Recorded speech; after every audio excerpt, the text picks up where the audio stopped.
So the reason we have delayed the start of the leg 5 in the Volvo Ocean Race is because we have a severe weather situation. This is an absolute catastrophe. We need all the help we can get. 3 News with Carolyn Robinson and Simon Shepherd. Here, good evening. Aid workers have been describing the moment Vanuatu was hit by one of the worst cyclones ever seen in the Pacific region. Cyclone Pam's expected to reach Category 5 within 24 hours. Now, it looks like the region will bear the brunt of Pam, a Category 4 tropical cyclone which is strengthening and heading our way. This is some of the strongest weather scenarios we have seen ever in this race, and in New Zealand it's one of the strongest cyclones in 30 years. It's the biggest and most powerful storm on the planet right now, and the Pacific is braced as it intensifies and bears down on Vanuatu.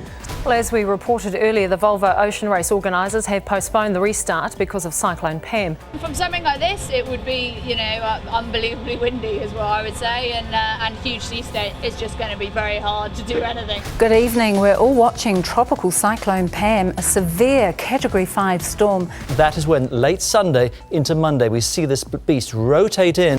Cyclone Pam is now as big as the rating scale goes. When we make decisions like this, we are always looking at the safety of the crew. Although the Volvo Ocean Race is a challenging and extreme adventure where they will meet storms around the world, we always want to make sure they have options and choices so they can choose a more conservative option if they want. Organisers of the Volvo Ocean Race have pushed back the departure by another day until at least Tuesday, and racers back the move. It's been a wise decision.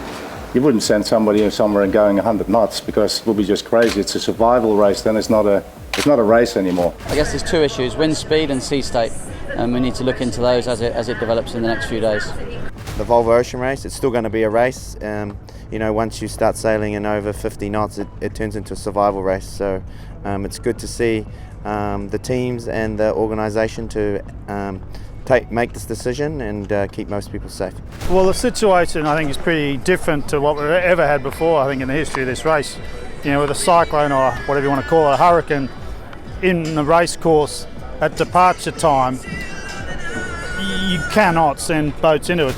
Cruise ships are staying put too. The Sun Princess will stay an extra night in Auckland, and even NASA's not going to risk it. Sunday's scheduled balloon launch in Wanaka has been postponed. It's important to know that a weather scenario like this does not happen every day. In my 20 years in this race, I have never ever seen a scenario like this at the start of a leg in the Volvo Ocean Race. So this is a very, very extreme situation, and I'm really pleased that all the skippers were fully aligned with us and wanted to achieve the same and were comfortable with the decision we made. Because this is a matter we need to take seriously, because we do care a lot about safety in the Volvo Ocean Race.